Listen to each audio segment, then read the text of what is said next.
মেয়েটা ডাক দিয়ে বলেছিল সুলাইমান।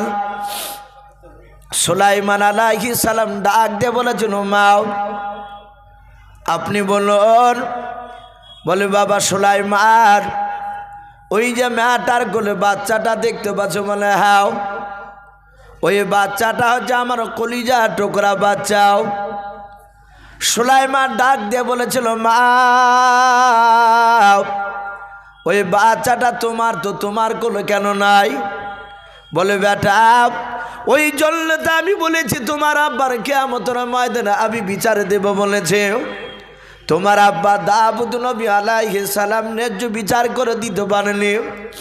বলে মা ব্যাপারটা বুঝতে পারলাম না, একটু খুলে বলাও। ডাক দিয়ে বলেছিল সুলাইমান ওই বাচ্চাটা আমার কোলে ছিল, শুনে নাও। মরুভূমির ময়দান দিয়ে পার হচ্ছিলাম, মরুভূমির ময়দান দিয়ে যেতে যেতে যেতে যেতে যেতে যেতে আমার শরীর ক্লান্ত হয়ে গিয়েছিল। ওরে সুলাইমান বাচ্চাটা নিয়ে একটা গাছের ছায়ার তলে আমি আরাম করার জন্য শুয়ে গিয়েছিলাম। বেশ কিছুক্ষণ পর দেখা গেল ওই মেয়েটা আসলো। ওই মেয়েটার কোলে বাচ্চা ছিল না। ওই মেয়েটা এসে আমার ছেলের পাশে এসে শুয়ে গেল। ওরে সুলাইমান আমার যখন ঘুমটা ভেঙে গেল, আমি আমার কলিজা টুকরা সন্তান খানকে কোলে নিয়ে নিলাম। ওই মেয়েটার ঘুমটা ভেঙে যাওয়ার পর ওই মেয়েটা আমার কোল থেকে ছেলেটা জোর করে কেড়ে নিলাম।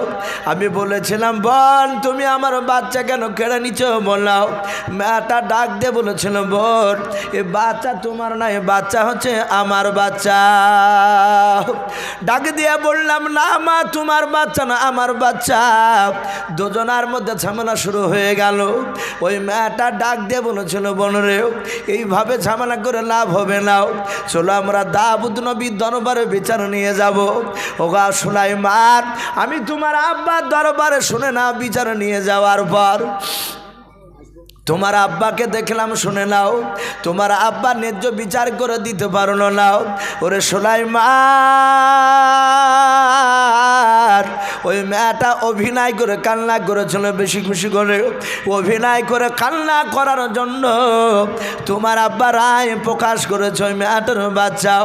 হযরত সুলাইমান ডাক দিয়ে বলেছিল মা তুমি আব্বার বিরুদ্ধে বিচার দিও নাও, আবার তোমাদের দুজনকে নিয়ে যাব, বলো তোমরা যাবে কি নাও। সুলাইমানের কথা শুনে বাবা যেই মেয়েটা হাসতে হাসতে যাচ্ছিল ওই মেয়েটা ডাক দিয়ে বলেছিল সুলাইমান তোমার আব্বার কাছে যদি 100 বার বিচার করতে নিয়ে যাও, তোমার আব্বা 100 বার যদি বিচার করে দেয় আমি মেনে নেব। কারণ মেয়েটা জানতো সুলাইমান জানে না ওর আব্বা বিখ্যাত নবী বাদশাহ, নবীরা জবান দিয়ে যেটা বের করবে ওর বাইরে বাপজি তারা যাবে না। কারণ নবী রসুলরা পৃথিবীর কোনো মানুষকে বাপজি ভয় পায় না। ওই মেয়েটা বলল বাবা অসুবিধা নাই, চলো আমি বিচার আবার দ্বিতীয়বার আমি দেখতে চাই। সুলাইমান আলাইহিস সালাম বাবা দুই মেয়েটার হাত দুখানা ধরে টেনে টেনে টেনে টেনে টেনে টেনে নিয়ে বাবা দাউদ নবী আলাইহিস সালামের দরবারে নিয়ে যাচ্ছে। আল্লাহর নবী সুলাইমান আলাইহিস সালাম তিনি মনে মনে চিন্তা করতে লাগলেন মাওলা আমি যদি আমার আব্বাকে গিয়ে যদি বলি আব্বা আপনি ন্যায্য বিচার করে দিতে পারেন না, ওগো আব্বা জান, ওগো আব্বা জান আপনি ন্যায্য বিচার করে দিতে পারেন নাই, এই বাচ্চাটার আপনি আবার দ্বিতীয়বার বিচার করে দেখার। হযরতে সুলাইমান উনি মনে মনে চিন্তা করেন এরকম কথা বলে আমার আব্বা লজ্জা পাবে, আমার আব্বার সম্মানের হানি হবে না। না সুলাইমান হাত দুখানা জোড় করে বাপজি ডাক দিয়ে বলেছিল আব্বা দাউদ নবী বলেছিল বলো বাপ। বলে আব্বা আপনি যে বলেছেন ন্যায্য বিচার করে দিব, বলে হ্যাঁ আপনি ন্যায্য বিচার করে দিয়েছেন আব্বা যান, আপনার বিচারটা ভুল হয়েছে সব কথা আমি বলবো না, কিন্তু আব্বা আপনার প্রথমকার বিচারটা আপনি উদ্র করে নেন, আপনি ফিরে নিয়ে আপনি দ্বিতীয়বার চিন্তা ভাবনা করে বিচারটা করে দেন। সুলাইমান আলাইহিস সালামের হিকমত, এই হিকমত অনুযায়ী কথা সুলাইমানের বাপজি শুনে দাউদ নবী আলাইহিস সালাম তিনি চিন্তা করলেন যে নিশ্চয় আবার বিচারের মধ্যে কোনো গড়বড়ি হয়েছে। তাহলে আমার ছোট ছেলে সুলাইমান এর পূর্বে কোনোদিন আসে নাই, আমার বিচার করা বিচারটার ওই মেয়া দুটোকে টেনে নিয়ে আসছে। সুলাইমান আলাইহিস সালাম, সুলাইমান আলাইহিস সালাম। যাক মা বোন, আপনার একটু আওয়াজ কম করবেন আর সামনের দিকে একটু জমে বসবেন। পেছনকার মা বোন অনেক দাঁড়িয়ে আছে, তাদের বসার একটু অসুবিধা হচ্ছে। আপনার একটু সামনের দিকে এগিয়ে বসুন আর আওয়াজটা কম করবেন। তো ভাই আমি বলছিলাম, সুলাইমান আলাইহিস সালামের আব্বা চিন্তা করলেন, না আমি বিচার আর দ্বিতীয় করে আর কি দেখাবো, আমি এর বাইরে তার খুঁজে পাচ্ছি না। ডাক দিয়ে বলল, সুলাইমান আমি আমার বিচারটা আমি ঘুরে নিলাম। হে সুলাইমান, আমি তোমার আব্বা দাউদ নবী পয়গম্বর আলাইহিস সালাম, আমি সুলাইমান তোমাকে হে সুলাইমান আমি তোমার আব্বা হয়ে আমি তোমাকে হুকুম দিলাম এই মেয়ে দুটোর বাচ্চার বিচার তুমি করে দেখাও। বলে আব্বা আমি করব? বলে হ্যাঁ। তার রাজ দরবারে বাপজি প্রায় কয়েক শত মানুষ বাপজি বসে আছে, সবাই অবাক। দাউদ নবীর বিচার সুলাইমান করবে। তার ছোট ছেলে 4 থেকে 4.5 বছর বাচ্চা।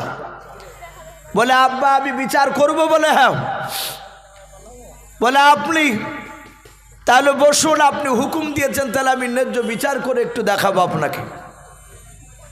হযরত সুলাইমান আলাইহিস সালাম মেয়া দুটোর দিকে লক্ষ্য করে বলল, মা আমার আব্বা আমাকে বিচার করার কথা বলেছে, আমি আপনাকে দুজনার আমি ন্যায্য বিচার করে দেব, আপনারা কি মানবেন? যে মেয়েটা কাজ ছিল সেই মেয়েটা চিন্তা করছে আমি কেন মানব না যদি ঘুরে আমার দিকে হয়।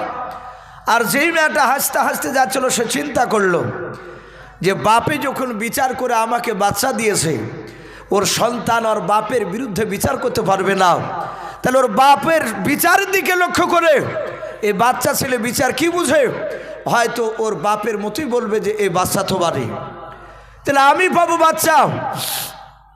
দুজনাই বলে রাজি আছে। হযরত সুলাইমান আলাইহিস সালাম হাত বাড়িয়ে বলল, মা বাচ্চাটা আমার হাতে নিয়ে দাও।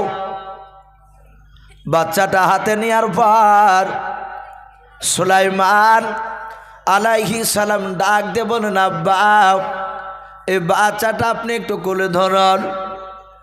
হযরতে দাউদ নবী বাপজি বাচ্চা হাত বেড়ে ধরে নিলেন। সুলাইমান বাপজি কোনো কথা না বলে সোজা ঘরের দিকে চলে গেলেন, বাড়ির দিকে দৌড়ে চলে গেলেন। সুলাইমান বেশ কিছুক্ষণ পর দেখা গেল বাবা বাড়ির ভিতর থেকে বাপজি বেরিয়ে আসলো, হাতে বাপজি ধারালো হোসেও অস্ত্রখানা বাপজি হোসেখানা বাপজি ধরে নিয়ে আসার পর রাস্তা দিয়ে হযরত দাউদ নবীর দিকে বাপজি চলে আসছে। কারণ আমরা জানি বাবা একমাত্র অন্তরের খবর বাবা আল্লাহ ছাড়া পৃথিবীর মানুষ কেউ জানে না, এমনকি নবী রাসূলরাও জানে না। অনেক মানুষেরা কি দেওয়া অনেকে মনে মনে ভাবে নবীরা রাসূলরা গায়েবের খবর জানে না, না ওটা জানে না। আল্লাহ নিজে বলছেন আমি গোটা পৃথিবীর মধ্যে আমি একমাত্র আল্লাহ গায়েবের সংবাদদাতা, গায়েবের খবর জানি। আমি নবী রাসূলদেরকে আমার অদৃশ্যের খবর যতটা শোনাই, যতটা জানাই, তার বাইরে বাপজি আপনার কেউ বলতে পারবে না। যতটা জানাই অতটাই। হযরতে দাউদ নবী মনে মনে চিন্তা করলেন, আল্লাহ সুলাইমানকে কেন আমি বিচার করতে দিলাম? আমি জানি না সুলাইমান কেন হোসেখানা হাতে করে নিয়ে আসছে, কেমন করে বিচার করবে জানি না। মেয়া দুটো বাপজি তাকিয়ে আছে চাতক পাখির নাই। সুলাইমান এসে দেখলেন তার আব্বা দাউদ নবীর কপালে বাপজি ঘাম বেরিয়ে গিয়েছে টেনশনে। হযরত সুলাইমান ডাক দিয়ে বলেন, আব্বা আপনি চিন্তিত হবেন না, টেনশন করবেন না, বাপ বাচ্চাটা আপনি মাটিতে রেখে দেন। হযরত দাউদ নবী বাচ্চা মাটিতে শুয়ে দিলেন। সুলাইমান আলাইহিস সালামের আব্বা সিংহাসনে বসে পড়লেন। বলেন আব্বা আপনি বিচার করাটা দেখুন। সুলাইমানের আব্বা চুপচাপ বাপজি দৃশ্যখানা দেখছিলেন। কয়েক শত বাপজি দাউদ নবীর প্রজারা তারাও বাপজি দেখছিল। সুলাইমান মেয়া দুটোর দিকে লক্ষ্য করে প্রথম মেয়াটাকে বলল, মা তুমি তো কান্না করতে করতে যাচ্ছিলে বলে হাও তুমি আমার আব্বার বিরুদ্ধে বিচার দিব বলেছে কিয়ামতের ময়দানে বলে হাও তুমি বলেছ আমার আব্বা নাকি ন্যায্য বিচার করে দিতে পারে না ওরে মা আমি বাচ্চাটা যদি তোমার কোলে দিয়ে দিয়ে পুরো বাচ্চাটাও তাহলে তোমার কোলটা ভরে যাবে দ্বিতীয় মেয়েটার কোলটা খালি হয়ে যাবে এই মা আমি তোমাকে যদি না দিই মেয়েটাকে দিয়ে দিই দ্বিতীয় মেয়েটার কোলটা ভরে যাবে তোমার কোলটা খালি হয়ে থাকবে তাহলে ন্যায্য বিচার করে দিতে পারলাম না বলে নাও সাথে সুলাইমান বলল গো মা শুনে নাও এই বাচ্চাটা দেখতে পাচ্ছ শুয়ে আছে বলে হ্যাঁ আমার হাতে হোসেখানা দেখতে পাচ্ছ বলে হ্যাঁ সুলাইমান হোসেখানা বাপ যে আপনার বেঁধে দিয়েছে দুই পায়ের মাঝখানে বেঁধে দিয়ে বাবা ডাক দে বলো মা আমি এই বাচ্চাটাকে হসিয়া দিয়ে আমি ভেড়ে ফেলব অর্ধেকটা তোমাকে দিব আর অর্ধেকটা তোমাকে দেব বলো মা তোমাদের ন্যায্য বিচার হলো কি নাও আর আমার আব্বার বিরুদ্ধে কি বিচার দিবা বলে নাও যে মেয়েটা বাপ যে আপনারা হাসতে হাসতে যাচ্ছিল ওই মেয়েটা ডাক দিয়ে বলেছিল সুলাইমান তুমি জবাই করে দিলে আমি বাচ্চার বিচার মেনে নিতে রাজি আছি আমি আর অভিযোগ করবো নাও দ্বিতীয় নম্বর মেয়েটার দিকে লক্ষ্য করে বলে মা তুমি হঠাৎ করে কেন এখন কান্না করতে লাগলে বলো মেয়েটা দ্বিতীয় মেয়েটা হাত জোড় করে বললো রে বাবা আমার কলেজা টুকরা ছেলেকার জবাই করা লাগবে নাও বলে মা কেন বারণ করেছো বললাও তুমি কেউ অর্ধেক নিবা না ন্যায্য বিচারকে তুমি নিবা না বললাও মেয়েটা বলেছিল সুলাইমান আমি তোমার বিচারের মধ্যে ন্যায্য বিচার পেয়ে গিয়েছি ওরে সুলাইমান জবাই না করে রে বাবা আমার পুরা ওই যে অর্ধেকটা আমি পাবো অর্ধেকটা জবাই না করে দিয়াও পুরা বাচ্চাটা ওই মেয়েটাকে দিয়ে দাও তোমার আব্বার এবং তোমার বিরুদ্ধে অভিযোগ আমি কিয়ামতের ময়দানে করব না বলুন সুবহানাল্লাহ হযরত সুলাইমানের আব্বা দাউদ নবী পয়গম্বর উনি আশ্চর্য হয়ে গিয়েছেন বাবা সুলাইমানের বাপ যে বুদ্ধি দেখে সুলাইমান বলেছিল মা তুমি কেন অর্ধেকটা নিবা না বলাও ডাক দিয়ে বলেছিল বাবা সুলাইমান অর্ধেকটা জবাই করে যদি নিতে যাই রে বাবা আমার ছেলে জনম জনমকার মতো আর বেঁচে থাকবে না মারা যাবে ওরে সুলাইমান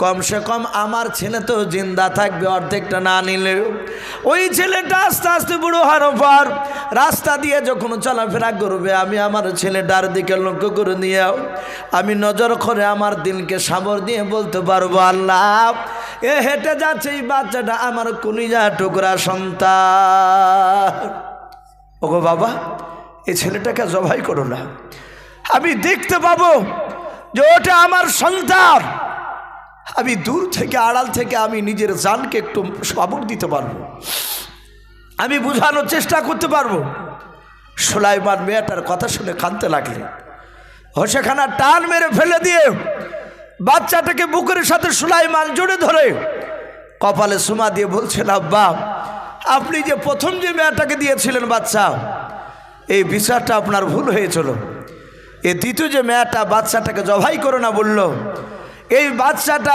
ওই মেয়েটারই কলিজা টুকরা বাচ্চা বলুন আলহামদুলিল্লাহ দাউদ নবী বলল বাবা তুমি বুঝলে কি করে বলে প্রথম মেয়েটা বলেছে জবাই করা বাচ্চা আমি নিতে রাজি আছি আমি নিতে রাজি আছি ও জানে যে বাচ্চা আমার নয় এই বাঁচলি কি আর মরলি কি আর ও জানে যে কলিজা টুকরা বাচ্চা আমার সন্তান বাপজি যারা জন্ম দিয়েছে তারা জানে বাপ যে সন্তান কত বড় মধুর জিনিস এখানে অনেক যুবক ছেলে আছো যারা নতুন বিয়ে করেছো যারা বিয়ে করেনি তাদের তো বাচ্চার স্বাদ সে তো বুঝতে পারবি না যারা নতুন বিয়ে করেছো বাপজি তাদের বিবিদের যাদের বাচ্চা হয়নি তারা জানে না যে বাচ্চা কি মধুর জিনিস কিন্তু যাদের বাচ্চা জন্ম দিয়েছে তারা জানে তার সন্তান রাত্রি 10টায় সময় যদি চিৎকার করে যে আব্বা আমি অমুক খেলনা জিনিসটা নেব কি অমুক জিনিসটা নিব যদি বলে বাবা তুমি কান্না করছো। এখন তো রাত্রি 10টা, রাত্রি ত্রিমোহনীর বাজারে দোকান বন্ধ নাই, খোলা নাই, বন্ধ হয়ে গেছে। অনেক সন্তানের বাপকে দেখা যায় ছেলে আর চোখের পানি বাপজি সহ্য করতে পারে না, ওই রাত্রিবেলায় উঠে দোকান থেকে বাপজির নাম্বারটা যদি তার কাছে না থাকে, দোকানের নাম্বারটা বাপজিটিকে মোবাইলে ফোন করে অনুরোধ করে যে ভাই আপনি 500 টাকার মাল আপনি 600 টাকা নিয়ে 700 টাকা নিয়ে একটু দয়া করে বাড়ি থেকে এসে রাতে দোকানটা খুলে অমুক মালটা দিয়ে যান। বলে কেন? বলে আমার সন্তান কান্না করছে, আমি সহ্য করতে পারি নাই। ও যুবক, যারা আজকে বাপকে দেখতে পারো না, যারা বাপকে দেখলি তোমাদের রাগ হয়, বাপে একটু কথা বললে রেগে যায়, 2-4টে কথা বলি বলে হ্যাঁ কানের গোড়া কি ভ্যান ভ্যান করো। কিন্তু এই সন্তান যখন ছোটবেলায় অনেক বাপজি বাপের সামনে অনেক কথা বলেছে, সেই সময় কিন্তু বাপরা বাপজি অধৈর্য হয় না, অধৈর্য হয় না। ডাক দিয়ে বাপজি আপনার বলেছিল কলিউবি বলে একটি বই, তাতে বাপজি একটা ঘটনা এসেছে। অনেক কিছু আরবির বই আছে যেগুলো হাদিস নয়, যেগুলোতে বাপজি আরবি শব্দ শেখার জন্য কিছু আরবিতে গল্প লিখানো থাকে। তো বাপজি সেখানে একটা ছেলেকে বাপজি আপনার বলছে তার বাবা যে বাবা ওই পেকুড় গাছে ওটা কি? ছেলেতে বলছে আব্বা তুমি দেখতে পাচ্ছেন ওটা বক। আবার দ্বিতীয়বার বলছে যে বেটা ওটা কি? বলে বক। আবার বাপে বলছে ছেলেকে যে বেটা ওটা কি গো? তোর বলছে কানের গুড়ি ভ্যান ভ্যান করে না, তো এক কথা কবার বলে আমি বলছিলাম যে ওটা বক। বাপ তখন কাঁদতে কাঁদতে বলছে বেটা রে তুই একদিন ছোট ছিলি, আমি সেই দিন আমি তোকে কত কষ্ট করে মানুষ করেছিলাম, সেদিন তুই আমাকে বলেছিলি আব্বা ওটা কি? আমি সেদিন তোর মতন গরম করে কথা বলিনি তোকে, আমি সেদিন বলেছিলাম বাবা ওটা বক। আবার বলেছিস আব্বা ওটা কি? তখন আমি রাগ করিনি, আমি তখন মুচকে হাসি দিয়ে কোলে নিয়ে বলেছিলাম সোনা মানিক আমার ওটা বক। আবার বলেছিল আব্বা ওটা কি? তখন আবার বলেছিলাম হীরা বেটা আমার, সোনা বেটা আমার, ওটা বক। তুই এইভাবে না হলেও 50 বার জিজ্ঞাসা করেছিলি, আমি 50 বারই মধুর সুরে তোকে ডাক দিয়ে তোকে বুঝিয়েছিলাম। বেটা আজকে 3 বার বলতে গিয়ে তুই অধৈর্য হয়ে গেলি।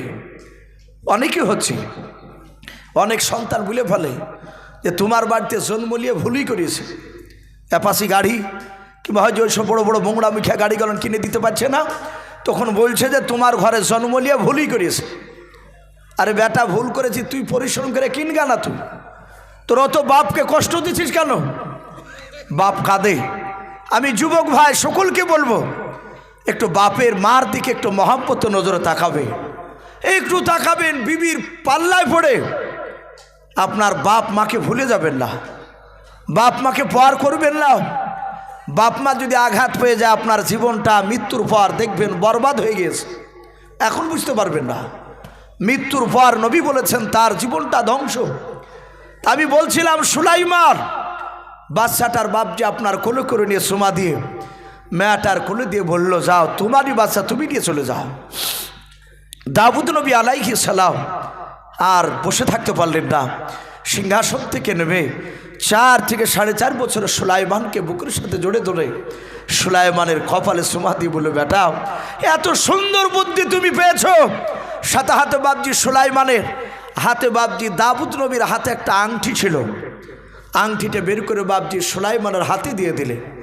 সে সময় আংটি পরা হারাম ছিল না, বর্তমানে বাপজি সব আংটি পরা হারাম নয়, শুধু ইসলামে বাপজি 4 থেকে 4.5 আনা 4 আনা যে আংটি বলি আমরা চাঁদির, আপনি চাঁদির আংটি ইচ্ছাকৃত আপনি পড়তে পারেন, কারণ আমার বিশ্বনবী চাঁদির আংটি বাপজি ব্যবহার করেছিলেন। সোনার আংটির ব্যাপারে এলাকার মুফতিদের সাথে আলোচনা করবে। পুরুষরা বাপজি এমনি সোনার চেয়ে দামি, বলুন আলহামদুলিল্লাহ। এই জন্য পুরুষদেরকে বাপজি গৈগ্রামে সোনার আংটি পরে বেড়াতে নিষেধ করেছে। সোনার আংটি পরলে বাপজি মনের ভিতরে একটা অহংকার তাকাব্বুর চলে আসে। এখানে যত বাপজি ভাই আছেন আমি মনে হয় যারা বিয়ে করেছে 100টা বিবাহিত পুরুষের মধ্যে থেকে দেখা যাবে 95টা ছেলের বাড়িতে বাপজি সোনার আংটি আছে। কারণ বিয়ে করতে গেলে নাহলে একটা আংটিও দেয়, বিনা দাবি হলো, কিন্তু অনেকে বাপজি পড়ে না। আমরা দেখেছি, আমিও পরে দেখেছি, সোনার আংটি পরে হাতে পড়লি, লোকের সামনে গেলি, শুধু বাপজি আঙুলটাকে এমনি করে তুলতে মন চায়, আর ঘুরিয়ে পরে ওই আঙুলের দিকে চোখ যায়, আংটির দিকে।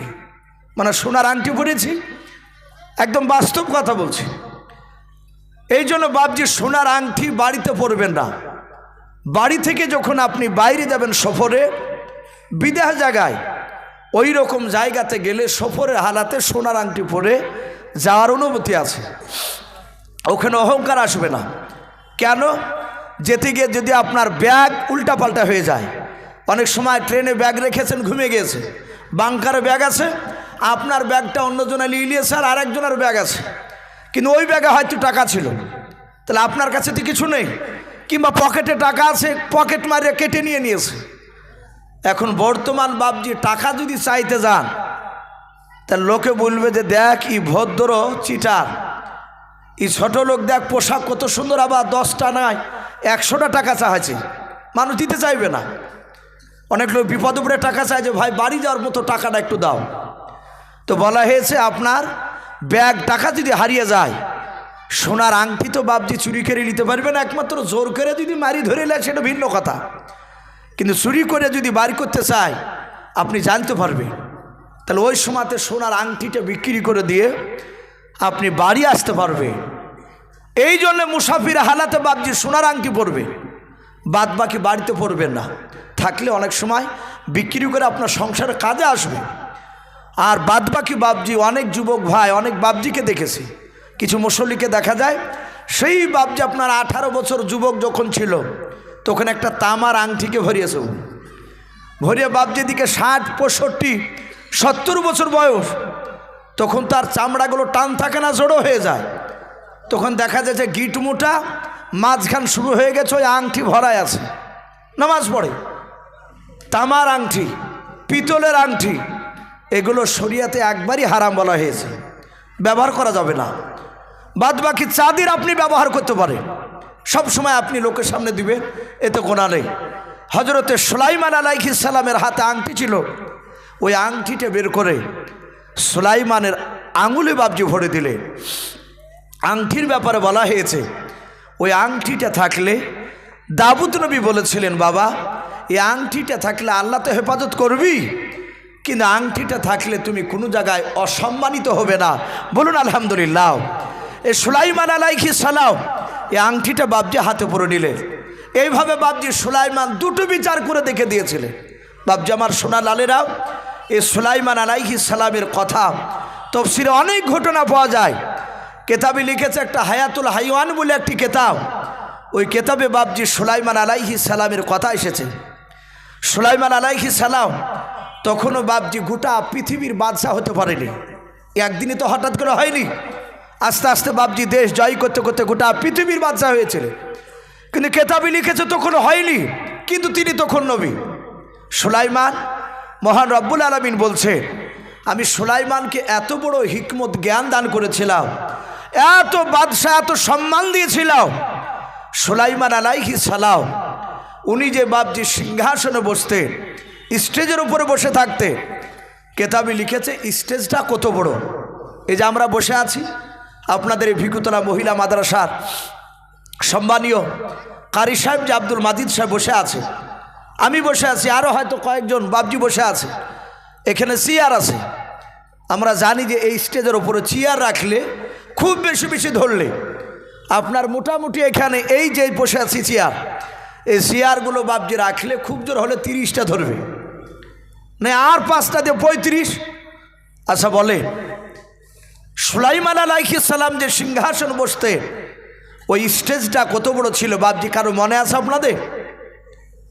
কোরআন শরীফে বাপজি সূরা আম্বিয়ার এই সূরাটার তফসিরে মারিফুল কোরআনে এসেছে, পাওয়া যায় যে নবী সুলাইমান যে স্টেজের উপর বসতেন, নবী সুলাইমান স্টেজের মাঝখানে বসে থাকতেন, যেমন আমি বসে আছি কেন মাঝখানে, উনি বসতেন। আর ওই স্টেজটা এত বড়, ওনার ওই বিশাল স্টেজের উপরে 6 লক্ষ চেয়ার আর্থক। বলুন আলহামদুলিল্লাহ, 6 লক্ষ চেয়ার। আমার মনে হয় যে আপনাদের এই ভিকুতালাও এই তীরমোহনীর বাজার নিয়ে বাবজি 6 লক্ষ চেয়ার ধরবে না। কিন্তু এখনকার চেয়ার তো ছোট, তখনকার চেয়ার কি এত বড় ছিল না। কেতাবে লিখেছে আর আমরা দেখতে পাই, মানুষ বাবজি মাটি কাটতে গিয়ে এক একটা পুরানো কবর দেখতে পাওয়া যায়। মাটি কাটতে গিয়ে দেখা যায় কবরে মাথা উঠেছে, মাটিটাকে একটু সরিয়ে দিয়ে দেখে এই মাথা বাবজি সেই কলসির সমান, এইরকম মোটা মাথা। তার দেখতো বাবজি আঙুলগুলো এই তাইলে সমান সমান লম্বা। তাহলে বাবজি ওর মাথা যদি এত মোটা হয় তাহলে ওর বডি লম্বা ছিল তো। আজ থেকে বাবজি যারা 500, 700, 1000 বছর আগকার মানুষ তারা বড় ছিল। যেমন হযরত আদম নবী আলাইহিস সালাম, উনি যখন দুনিয়াতে এসেছিলেন, আল্লাহ পাঠিয়েছিলেন, কেতাবে লিখেছে আদম আলাইহিস সালাম উনি 60 হাত লম্বা ছিলেন। বলুন আলহামদুলিল্লাহ। কহাত বললাম 30 গজের কথা এসেছে, 60 হাত লম্বা। তখনকার মানুষ ওই রকমই বাবজি আপনার বড় হতো। আস্তে আস্তে মানুষ ছোট হতে হতে হতে বাবজি আমরা একেবারেই ছোট হয়ে গেছে। আরও হয়তো আগামীতে বাবজি 50 বছর পর যাইটাটুক আছে এসে বাবজি আরও 1 হাত মানুষ ছোট হয়ে যাবে। তো হযরত সুলাইমান 6 লক্ষ চেয়ার বাবজি থাকতো তার সিংহাসনে। আল্লাহ বলছেন আমি সুলাইমানের চেয়ার শুধু খালি বসে রাখার জন্য দেইনি, কেতাবে লিখেছে তার 6 লক্ষ সৈন্য সব সময় তার সিংহাসনে বসে থাকতো। বলুন আলহামদুলিল্লাহ। কেতাবে লিখেছে সুলাইমানের বাম সাইডে 3 লাখ চেয়ার ছিল। ওই 3 লাখ চেয়ারে জিনেদের মধ্যে থেকে জিন, কোরআন শরীফে এসেছে 2টো জাতি, জিন আর মানুষ। আল্লাহ বলছেন আমি সৃষ্টি করেছি, ওমা খলাকতুল জিন্না ওয়াল ইনসা ইল্লা লিয়াবুদুন। আল্লাহ বলছেন আমি জিন আর মানুষকে তৈরি করেছি শুধু আমার ইবাদতের জন্য। বলুন আলহামদুলিল্লাহ। ওমা খলাকতুল জিন্না ওয়াল ইনসা, এখানে আল্লাহ কোরআনই বলছে যে আমি জিন আর মানুষকে তৈরি করেছি। তা আল্লাহ রাব্বুল আলামিনের নবী সুলাইমান উনি বসে থাকতেন, বাম পাশে 3 লাখ চেয়ার থাকতো। আর ওই 3 লাখ চেয়ারে পৃথিবীর জিনেদের মধ্যে থেকে মাত্র 3 লাখ জিন ইমানদার, সব জিন নয়, জিনেদের মধ্যে থেকে যারা ইমানদার জিন, 3 লাখ জিন সৈন্য বাবজি সিংহাসনে বসে থাকতেন। আল্লাহর নবী বলছেন আমার ডান পাশে 3 লাখ চেয়ার থাকতো। ওই 3 লাখ চেয়ারে আপনার আমার মতো মানুষ, এই মানুষদের মধ্যে থেকে বাবজি 3 লাখ ইমানদার মানুষ তারা চেয়ারে 24 ঘন্টা থাকতো। তাহলে জিন 3 লাখ আর মানুষ 3 লাখ, টোটাল 6 লাখ। আল্লাহ বলছেন আমি সুলাইমানকে এত সম্মান দিয়েছিলাম, এত শক্তি দিয়েছিলাম, আমার বাতাস আমি সুলাইমানের তাবে করে দিয়েছিলাম। বলুন আলহামদুলিল্লাহ। আমরা তো 4 চাকায়, 2 চাকায়, অনেকে হাওয়াই জাহাজে, হেলিকপ্টারে বাবজি ঘুরছে, অনেকে আমরা ঘুরছি। কিন্তু নবী সুলাইমান উনি বাতাসের সাহায্যে গোটা পৃথিবী ভ্রমণ করতেন। বলুন আলহামদুলিল্লাহ। সুলাইমান বাতাসকে শুধু বলতেন বাতাস নিয়ে চল আমার সিংহাসনকে নিয়ে। আল্লাহ রব্বুল আলামিন বলছে গোটা 6 লক্ষ সৈন্য বিশিষ্ট সিংহাসন নিয়ে বাতাসে নবী সুলাইমানের সিংহাসনকে নিয়ে উড়িয়ে নিয়ে চলে যেত। কেতাবে লিখেছে সুলাইমান এত বড় বিশাল সিংহাসনে মাটি নয়, আসমানের উপরে আকাশ পথে কতটা উপর দিয়ে উড়ে যেতে, শুনে মনে হবে যে আমি গল্প করছি। এগুলো গল্প নয় ভাই, ওলামা বসে আছে, আপনারা অনেক জেনারেল শিক্ষিত ভাই আছে, কোরআন শরীফের বাবজি তরজমা তফসিরের বইগুলো বাবজি কয়েকটা কিনে একটু পড়ে দেখবেন। নবী সুলাইমান কতটা উপর দিয়ে উড়ে যেতে। হায়াতুল হাইওয়ান বলে একটি কেতাব, ওই কেতাবটার লেখক আল্লামা কামালউদ্দিন দামিরি রহমাতুল্লাহ আলাই, ওলামের একজন বিখ্যাত আলেম। তিনি বলেছে যে 1 নয় 2 নয় 1350 কিলোমিটার উপর দিয়ে উনি আকাশপথে উড়িয়ে যেতেন। বলুন আলহামদুলিল্লাহ। 1350 কিলোমিটার, ইটারটুক রাস্তা নয় বাপ। হযরত নবী সুলাইমান অত দূর থেকে বাবজি জমিনে তাকালে পিঁপড়াকে দেখতে পেতেন, পিঁপড়ার কথা আওয়াজ উনার কানে পৌঁছাতো। বলুন আলহামদুলিল্লাহ। এত বড় নবী সুলাইমান, কিন্তু সেই সময় সুলাইমান গোটা পৃথিবীর বাদশা তখন হয় নাই, কিন্তু এত বড় বিশাল সিংহাসনের উনি আপনার মালিক হয়ে গিয়েছে। সুলাইমান সকালবেলায় বাবজি আপনার ডাক দিয়ে বলল এই জিনেরাও, যেহেতু জিনেরা বাপজোর তাবি ছিল, আল্লাহ রাব্বুল আলামিন বলছেন গোটা পৃথিবী অনেক মাখলুকাতকে আমি সুলাইমানের সব তাবি করে দিয়েছিলাম। বলুন আলহামদুলিল্লাহ। সুলাইমান যা বলতো তাই শুনতো। সকালবেলায় কয়েকটা জিনকে ডেকে বলল, হে জিনেরাও, যাও তোমরা আজকে পুরা খবর দিয়ে দাও, আগামীকাল সকাল 9টার আগে আমার রাজ দরবারে যেন সিংহাসনের সামনে যেন হাজির হয়ে যায় আমার দেশে যত জীবজন্তু পশু পাখিরা আছে, সব জিন মানুষ পাখি যা আছে সবাইকে বলে দাও আগামী কালকে যেন তারা 9টার আগে পৌঁছে যায়। আমি তাদেরকে সামনে রেখে আমি নবাত সম্পর্কে কিছু বক্তব্য রাখব, আমি আলোচনা করব। জিনারা বাপজি প্রচার শুরু করলো। কথা বলুন, জিনকে আপনারা দেখতে পান ভাই? কথা বলে, জিনকে দেখতে পাই না, কিন্তু মেয়ে ছেলেতে জিন দেখতে পায় ভাই। দেখবেন বেশিরভাগ এক একটা ফ্যামিলিকে এক একটা মেয়েতে বাপজি নাজেহাল করে দিল, ভণ্ডামো করে। অনেক সময় বাপজি মেয়েরা তারা বলে যে বাথরুমে যে বাপজি এসে হু হু করছে, বলে কি হয়েছে, বলে জিনে ধরেছে। আমরা অনেক পরীক্ষা করে দেখেছি, 2 মাস 6 মাস জ্বালানোর পরে দেখা যাচ্ছে বিনা ওষুধে আর রোগ ভালো হয়ে গেছে। শুনতে পাওয়া যাচ্ছে যে মেয়েটা অমুক ছেলেকে ভালোবাসতো, সে বিয়ে করবো না বলেছে, দিয়ে ওই রকম ভণ্ডামো করছিল। বেশিরভাগ মেয়েরাও বদমাইশ করে। নবী বলেছে আমি রসুল ছাড়াও পৃথিবীর কোনো মানুষ জিনকে বাপজি তারা দেখতে পাবে না। মানুষেরা জিনকে দুনিয়াতে দেখতে পাবে না, কিন্তু নবী রসুলদের জন্য খাস ছিল। বলুন আলহামদুলিল্লাহ। নবীদের জন্য খাস, নবীরা যেটা করতে পারে সেটা আমরা করতে পারবো না। তাহলে সুলাইমান নবী উনি দেখতে পাতেন জিনকে, ওনার জন্য খাস ছিল। আল্লাহ রসুল বললে ঘুমালে অজু করার পরে সাহাবাদেরকে বললে তোমরা অজু যদি করো, মসজিদে এসে যদি পিঠ লাগিয়ে বসে থাকো, যদি ঘুমিয়ে যাও তাহলে তোমাকে অজু করা লাগবে। সাহাবারা বাপজি মশলাটা শুনলে একদিন হঠাৎ করে দেখছেন বিশ্বনবী শুয়ে আছে। আল্লাহ রসুল সাহাবারা নমাজের টাইমের দিকে দেখছে, রসুল উঠছে না কেন। ঠিক নমাজের 2 মিনিট আগে আল্লাহ রসুলের আবু বাকার সাহাবা তিনি রসুলের পায়ে তালুতে গিয়ে হাত দিচ্ছে, আস্তে আস্তে হাত বোলাচ্ছে। বিশ্বনবীজির ঘুমটা একটু ভাঙানোর জন্য জোরে দিচ্ছে না, যদি বেয়াদবি হয়। আল্লাহ রসুল তাকে বলেন আবু বাকার কি ব্যাপার, আমার পায়ের তালুতে হাত বোলাচ্ছে কেন? আর এটা নিয়ম, মানুষকে ডাকা গায়ে হাত বোলাতে হয়, যে যেরকম ব্যক্তি গায়ে হাত বোলাতে হয়। আমরা কি করি, তার কাছে আব্দুল জাব্বার শুয়ে আছে আর কানের গুড়িতে যে এই জাব্বারে এই উঠ, ধমক। ও ঘুমিয়ে থাকবে, ধম কেমনি উঠে ভাই কি হলো, তার ব্রেনের আঘাত হতে পারে। এটা রসুল্লাহ ওইভাবে ডাকতে বলেনি, তার গায়ে হাত দেন। আস্তে আস্তে বলুন ভাই কি চাচা, যদি ছোট হয় আব্দুল জাব্বার বলে ডাকেন, আব্দুল জাব্বার। সে তাকে বলবে কি হলো, বলে ওঠো। যে কোনো কাজের জন্য হয় আপনি ডাকতে পারেন, সেক্ষেত্রে তখন বলে তার ব্রেনের অসুবিধা নেই। রসুল্লাহ তাকে বলেন আবু বাকার আমাকে ডাকলে কেন? বলে হুজুর নামাজ পড়বেন না, টাইম হয়ে গেছে। আল্লাহ রসুল চট করে ওঠে, বিনা অজু করে, অজু করেন না, নবী অমনি গিয়ে বাপজি নামাজে দাঁড়িয়ে গেলেন। সাহাবারা নামাজ পড়লেন। নামাজ পড়ে চিন্তা করছে, রসুল্লাহতে কিছুদিন আগে বললেন যে ঘুম থেকে জাগার পরে তাকে অজু করা লাগবে। হজরতে ওমারি ফারুক রাদিয়াল্লাহু তাআলা আনহু আস্তে করে বলছেন হুজুর বেয়াদবি হলে মাফ করবে। নবী বললেন আবু উমার কি বলবে বলো?